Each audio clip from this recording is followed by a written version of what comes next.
विठाबाई अशा दिसताना वेगळ्या दिसायच्या, परंतु एकदा स्टेजवर जर आल्यानंतर एक बिजली म्हणतो ना आपण, असं बिजली होणे म्हणजे वयस्करता जरी असल्या तर त्यांचं एक नाचणं गाणं हे वेगळ्याच पद्धतीचं होतं. तर ते आरटीने गाड्या अडवल्या तर ते ड्रायव्हर ते लोक सांगत यायचे आजीला की आपल्या गाड्या अडवल्या. माझी आजी खाली उतरली की ते आरटीओवरच्या ऑफिसला फोन करायचे की विठाबाईंचा तमाशा.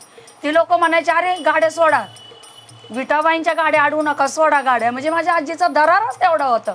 अरे अरे मानसा तू दे वेळा की फळा, देवा पुढे माणूस हा पाला पाचोळा, ही लावणी विठाबाईची. तर तसं सांगण्याजोगी लईच आहे. पण आम्ही लहान असताना मंगला बनसोडे संध्यामानी ही फड चालवायची आम्ही शाळेत असताना. मग त्या गेल्या, मग आईने आम्हाला उभं केली. पण माझी इच्छाच नव्हती तमाशा करायची, मला नको वाटायचं तमाशा, नको वाटायचं. आईला म्हणायचे लय हाल आहेत, असं आहे तसे, मला शाळा शिकायची.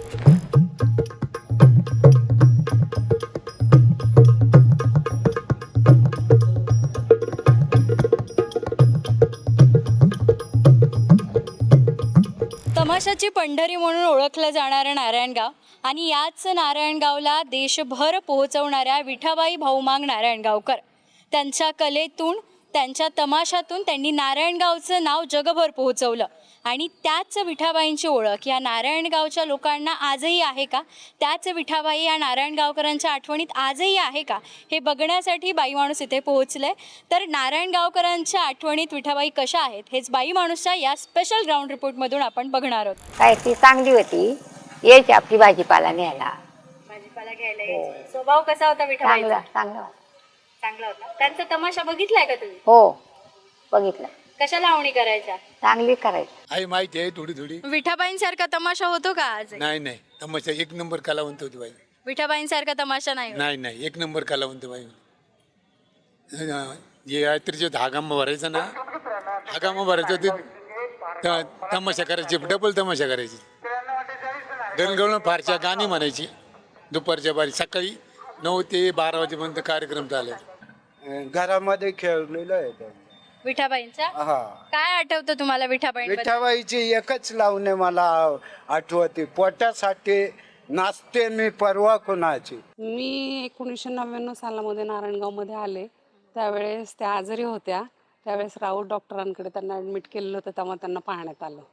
पण त्या जरी आजारी होत्या तरी खूप छान लावणी वगैरे म्हणायच्या त्या. आणि त्यांच्या काळातल्या त्यांनी बऱ्याच आठवणी सांगितल्या. त्यांच्या म्हणजे कसं तमाशे चालायचे, खेडेगावामध्ये कसं वातावरण असायचं, लाईट नसायचे, अशा मग त्या आठवणी सांगायच्या त्यांच्या. विठाबाईंच्या आयुष्यावर आधारित इठा या चित्रपटाचा टीझर नुकताच प्रदर्शित झाला. मात्र या टीझरमध्ये विठाबाईंच्या नावासोबतचा मांग आणि नारायणगावकर हा उल्लेख नसल्यामुळे त्यांच्या कुटुंबियांनी आक्षेप घेतलाय. विठाबाईंची संपूर्ण ओळख जशीच्या तशी जपली जावी अशी त्यांची भूमिका आहे. विठाबाईंचं ओरिजिनल नाव सांगतो, विठाबाई भाऊ खुडे हे डॉक्युमेंटली नाव होतं, पण ते नाव कधी लावलं नाही त्यांनी. ते विठाबाई भाऊ मांग नारायणगावकर, म्हणजे विठाबाई स्वतःचं नाव, भाऊ वडिलांचं नाव, मांग जातीचं नाव आणि गावाचं नाव नारायणगावकर. म्हणजे पूर्वीच्या काळापासून भाऊ बापू मांग नारायणगावकर जसं होतं तोच वारसा विठाबाईंनी चालवला. विठाबाई भाऊ मांग नारायणगावकर लोकनाट्य तमाशा मंडळ, म्हणजे तिला स्वतःला अभिमान गावाचा होता, जातीचा होता. म्हणजे आजकाल ते पाहायला मिळत नाही, नको वाटतं. आता त्यांनी चित्रपटावाल्यांनी का ते गाळलं, का वगळलं, हे जोपर्यंत चर्चा आपण त्यांच्याशी करत नाही, त्यांची नेमकी काय अडचण झाली बघा. शेवटी कलावंतांना गाव महत्वाचं असतं. एक वेळ त्याचं नाव नाही घेतलं तरी चालतं, पण लोक गावामधून तो ओळखला जाऊ शकतो इथपर्यंत ते कार्य करतात. एखादा थोर कलाकार असेल किंवा एखादं कोणीतरी जास्त महत्वाचं सेलिब्रिटी असेल, त्याच्यावरती जेव्हा बायोपिक बनतो, त्याच्या जीवनावरती आधारित असणाऱ्या आत्मकथा असतील किंवा पुस्तकं असतील, याच्या थ्रू ते त्यांना ते माहिती घेतात. परंतु त्या व्यक्तीची माहिती ही त्या कुटुंबाला जास्त माहिती असते असं मला वाटतं. त्यामुळे कुटुंबाला अप्रोच केलं गेलं पाहिजे आणि कुटुंबाकडूनच जी योग्य ती व्हॅलिड माहिती आहे ती घेतली गेली पाहिजे, जेणेकरून पिक्चरमध्ये किंवा चित्रपटामध्ये दाखवणाऱ्या ज्या गोष्टी आहेत त्या लोकांना रिलेटेबल वाटतील. पूर्ण भारत हा चित्रपट बघणार आहे. महाराष्ट्रातला कलाकार आहे तो आणि महाराष्ट्रातील नारायणगावमधील कलाकार आहेत. तर नारायणगावची सुद्धा यामध्ये ओळख असणार आहे. नारायणगावातील व्यक्तिमत्वाचं जे ओरिजिनल लाईफस्टाईल होतं किंवा त्यांनी आयुष्य आयुष्यभरामध्ये काय काय स्ट्रगल केलं हे आपण आता डिजिटल मीडियावाली लोक आहोत, तर आपण विश्वास ठेवतो तो डिजिटल मीडियावर, चित्रपटांवर. मग ते एक छाप पडून जाणार लोकांवरती की असं होतं तर असंच होतं. जातीचा उल्लेख केला, तिने जात लपवली नाही, मांग जात लावलीच, पण त्यांच्या वडिलांनी लावलीच होती. पण ज्यावेळेला माझ्या आजीचा फड ज्या टायमाला निघला होता ना, पण माझी आजी अशी लाजली नाही मी मांग आहे का काय, जात लावलीच त्यांनी ना. माझी आजी एक कलाकार म्हणून ह्या गावात आली, ती गाजले गेली म्हणून गावाचं नाव गाजले गेलं ना. पण लोक असे नाही म्हणत ना नारायणगाव. आपण जर नारायणगावची ओळख सांगायला गेलं तर लोक म्हणतात विठाबाईचं नारायणगाव का. म्हणजे प्रत्येकाच्या स्मरणात आमच्या आजीचं नाव आहे, आम्हाला अभिमान आहे त्या गोष्टीचा. विठाबाई रंगमंचावर जितक्या मोठ्या कलाकार होत्या तितक्याच त्या आपल्या कुटुंबासाठी एक मोठा आधार होत्या. आई म्हणून, कलाकार म्हणून आणि माणूस म्हणून विठाबाई कशा होत्या हे त्यांची मुलगी मालती इनामदार बाई माणूसशी बोलताना सांगतात. माझी आई पोलिसाला सुद्धा द्यायची नाही, इन्स्पेक्टरला सुद्धा द्यायची नाही. फार मोठं तिचे लोक कदर करायचे. ते राज कपूरचं असताना मला आठवते, मी 3रीला शाळेत असताना आईने म्हटली की आता सगळ्या संगीत बाऱ्या फड होत्या तिथं, संगीत बाऱ्यांचा फड होता.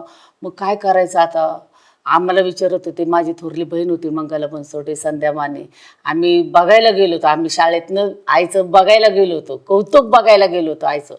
मग जसा संगीत बाऱ्या चालू झाल्यात आई घाबरायला लागली, आता मी काय करणार. राज कपूर तिथं समोर बसले होते, तर आम्ही 10-11 वर्षाचे असेल. राज कपूर बसले, जशी माझ्या आईने म्हटली तू गाय का नंदाच्या नारे, ही गोळून जशी म्हटली सस्या खडा खडा खडा खडा टाळ्या. राज कपूरने सुद्धा फार मोठं तिचं कौतुक केलं की या वयात किती मोठा आवाज आहे तिचा, बिगर माईकची ती म्हटली. ऐक नंदाच्या नारे ग तू ग, ऐक नंदाच्या नारे ग,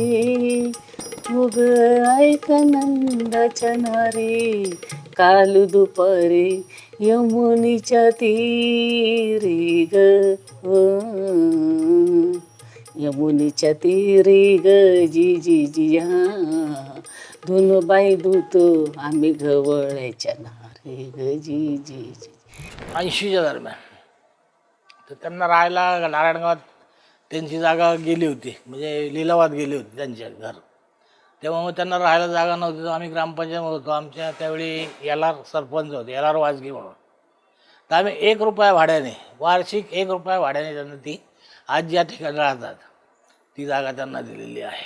विठाबाईचा स्वभाव एकदम म्हणजे रॉयल, कोणाशी कधी भांडण तंडण हा विषय अजिबात नाही. परंतु म्हणजे त्यांच्या याच्या काळामध्ये, म्हणजे ज्यावेळी त्या थोड्याशा वयस्कर झाल्या, तर थोडासा काळ हा थोडासा त्यांचा वाईटच गेला असं म्हणावं लागेल. तरी पण नारायणगावच्या हिशोबाने त्यांना मदत करायचं काम प्रत्येकाने त्यावेळी केलेलं आहे. संपूर्ण महाराष्ट्रभर लोकनृत्याचे, लावणीचे हे शो सादर करत असताना नारायणगावचं नाव सातत्याने उंचीवर ठेवायचं, कलाक्षेत्रातलं नाव हे उंचीवर ठेवायचं काम विठाबाई भाऊ मांग नारायणगावकर किंवा त्यांच्या कुटुंबाने तोच वारसा आजही पुढच्या पिढीला आहे. विठाबाई अशा दिसताना वेगळ्या दिसायच्या, परंतु एकदा स्टेजवर जर आल्यानंतर एक बिजली म्हणतो ना आपण, असं बिजली होणे म्हणजे वयस्करता जरी असल्या तर त्यांचं एक नाचणं गाणं हे वेगळ्याच पद्धतीचं होतं. म्हणजे काय असेल ते असो, परंतु स्टेजवर आल्यानंतर त्या अगदी बिजलीसारख्या नाचत असायच्या. आणि प्रेक्षकांना जे म्हणतो ना आपण की कसं कॅच करायचं हे त्यांच्या अगदी हे होतं, जे ठसके बिस्के मारणं किंवा प्रेक्षकांवर बुवा नजरेतून बाण सोडणं हे वेगळ्याच पद्धतीचं ते एक हे होतं. त्यामुळे प्रेक्षकसुद्धा इतकं दाद द्यायचे, जबरदस्त. काळ बदलला तसं लावणीचं रूपही बदलत गेलं, पण पारंपरिक लावणीची ओळख, तिची सादरीकरणाची पद्धत आणि तिचा बाज आजही अनेक ज्येष्ठ कलाकार जपण्याचा प्रयत्न करतात. नेमका हा बदल काय आहे आणि पूर्वीची लावणी अधिक समृद्ध का मानली जाते याबद्दल बाई माणूसशी बोलताना नारायणगावकर सांगतात. मी चाळ नाही बांधले, तिचं भाव करायचे का. आता आमच्यासारख्याने 5-5, 10-10 किलो चाळ बांधली, नाचून म्हटलो आम्ही, तसं त्या म्हणतील का. रेकॉर्डवर कोणी पण नाचल ना, पब्लिक यायचा, पब्लिक कुणालाही उचलून धरतं. खरे कलेची किंमत कुठे आहे पब्लिकला नाही. आम्हाला जर यात्रा कमिटीने 2 लाख रुपये दिले, लय तमाशाला 2 लाख रुपये, अरे पण तमाशाला हा खर्च किती याचा विचार करा. लावण्यांना 2-2, 4-4, 5-5 लाख रुपये देतात तुम्ही. तमाशा पडायला 2 लाख रुपये द्यायचं म्हटलं का तुमच्या जीवावर येत. तमाशाचा खर्च वेगळाच आहे ना. 7 गाड्या, हे 100 लोक, डिझेल असते, सगळं असतं ना खर्च त्याला. काय जर फड बंद झाले तर कसं व्हायचं. पहिला लावणीचा वास अगदी वेगळ्याच पद्धतीचा होता की त्यात माणूस अगदी म्हणजे हरवून जायचा. आणि आता काय झाले ते रिमॅक्सन त्याचे ते चाली बिली सगळ्या बिघडले. म्हणजे त्यात मजा येत नाही आहे नवीन ह्याच्यात. जुन्या ह्याच्यात जे त्याच्यात रस असायचा किंवा जो ढंग असायचा, जो ठसका असायचा, तो याच्यामध्ये कधीच दिसत नाही आहे नवी ह्याच्यात. आजच्या परिस्थितीत आहे तरुण वर्ग हा वेगळ्या पद्धतीचा तयार झालेला आहे. म्हणजे नशा करणं आणि त्या नशेमध्ये ते करणं हे चुकीचं. पण पूर्वी असं असायचं म्हणजे माणसं अगदी त्यांच्याबरोबर नाचायची, परंतु कधी अंगाला कधी झटत नव्हती. लांबूनच काय असेल ते त्यांच्याबरोबर नाचायचे, अगदी स्टेजवर असायचे. आमच्या इथं जवळजवळ म्हणजे आमचे मारुती साहेब खैरे सरपंच या नारायणगावचे होते, परंतु विठाबाईचा तमाशा म्हटलं की ते स्टेजवर बसणार आणि तिथं तिच्याबरोबर नाचसुद्धा करणार. वय मला वाटतं त्यांचं जवळजवळ त्यावेळी 70 ते 75 होतं, तरी पण ते तिच्याबरोबर नाचायचे. परंतु अशीच चाळे कधी झाले नाहीत.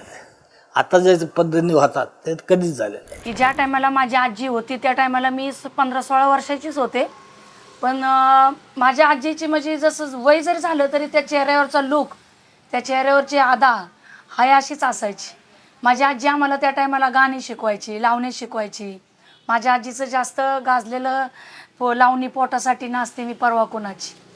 माझ्या आजीची ही लावणी म्हणजे अख्ख्या देशभर गाजली. स्टेजवर जरी गेली तरी माझ्या आजीचा हा पदर इकडं कधी आला नाही. माझ्या आजीने पहिल्यापासून मानापानात आणि इज्जतीतच लोककलेची सेवा केलेली आहे आणि हे जुन्या लोकांना सुद्धा माहिती आहे. आणि त्याच्यानंतर म्हणजे आमच्यासारख्याच्या काळात सुद्धा बरंच माहिती आहे. माझी आजी घरातल्याप्रमाणेच राहायची. माझ्या आजीच्या डोक्यावरचा पदर पडत नव्हता. आणि माझ्या आजीचं कसं होतं की विठाबाई नारायणगावकर म्हणजे या नारायणगाववाल्यांनी सुद्धा माझ्या आजीला भरपूर योगदान दिलं होतं. म्हणजे ते कसं होतं की माझी आजी जर बाहेर कुठे गेली, आता हे पोलीस स्टेशनला एखादा काय प्रॉब्लेम आला आणि माझ्या आजीला पोलीस स्टेशनला जाण्याची वेळ आली तर तो बसलेला खुर्चीवरचा PSI बाजूला सरकायचा आणि माझ्या आजीला खुर्ची द्यायचं. पण माझ्या आजीला खुर्ची देताना ती माझी आजी त्याला भाऊ म्हणून बोलली ना की माझ्या आजीला ओवाळणी म्हणून 2-3 हजार 4,000 रुपये द्यायचा साडीला. विठाबाईंच्या कलेचा गौरव केला जातो. त्यांच्या आठवणी आजही जपल्या जातात, पण त्यांच्या स्मरणार्थ स्मारक उभारण्याबाबतची प्रतीक्षा अजूनही कायम आहे. मग महाराष्ट्र शासनाकडून यासाठी ठोस पावलं नेमकी कधी उचलली जाणार असा प्रश्न आता उपस्थित केला जातोय. विठाबाई नारायणगावकर यांचं स्मारक जवळजवळ 22 ते 23 वर्ष आजपर्यंत राखडले. त्याचं कारण आम्ही शोधण्याचा प्रयत्न केला पण आम्हाला सापडलं नाही.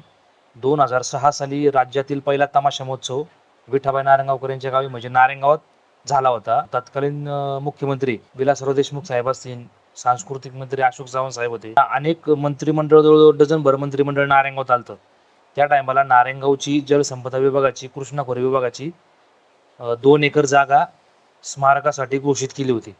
त्याच्यानंतर अनेक मंत्रालयात बैठका झाल्या, त्याच्यानंतर GR निघले, तुम्हाला सांगतो ठराव मंजूर झाले, पण आजपर्यंत कुठल्याही राज्यकर्त्यांनी विठाबाई नारायणगावकर स्मारकाबद्दल ठोस निर्णय घेतलेला नाही. आणि अनेक वेळा सरकार कुणाचं येऊ द्या, आपल्याला कोणत्या सरकारवर टीका नाही करायची, कुठलंही सरकार येऊ द्या, लोककलावंतांचं काही ऐकून घेत नाही.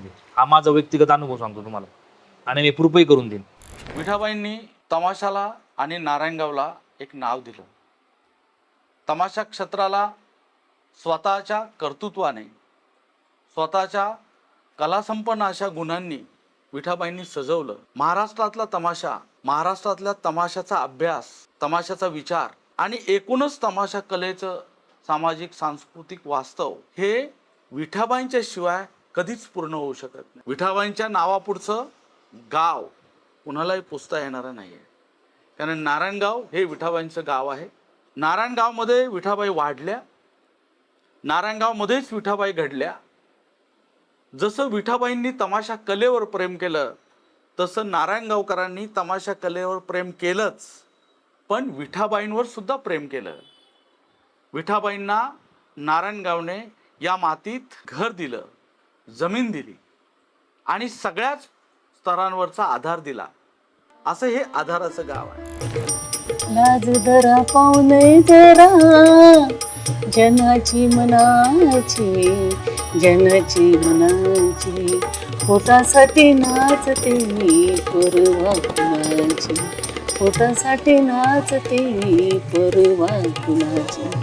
ढावा डोळा रोखून हुनवू नका, हुनवू नका, भिगी भिगी भासणे हुनवू नका, हुनवू नका. आठवर जपलेली, आठवर जपलेली तरुणपणाची, सख्या साजनाची, पोटासाठी नाचते मी परवा कुणाची, पोटासाठी नाचते मी परवा कुणाची.